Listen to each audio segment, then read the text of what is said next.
বাস্তবতা থাকে, যেগুলো প্রশ্ন করে না, শুধু অপেক্ষা করে।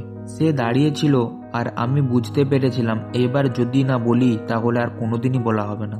সে বলল না কিছু, শুধু তাকিয়েছিল আমার চোখের দিকে। আমি ধীরে ধীরে বললাম, অনেক দেরি হয়ে গেছে তাই না?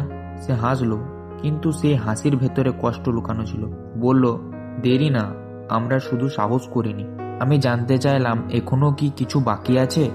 সে কিছুক্ষণ চুপ করে থেকে বলল, থাকলে তো আজও তুমি আমার সামনে দাঁড়িয়ে থাকতে না। হঠাৎ বুঝলাম কিছু গল্প শেষ হয় না, শুধু রূপ বদলায়। আমি বললাম, তাহলে এটাই কি শেষ? সে মাথা নেড়ে বলল, না, এটা নতুন করে শুরু না করার সিদ্ধান্ত। সে চলে যেতে ঘুরলো।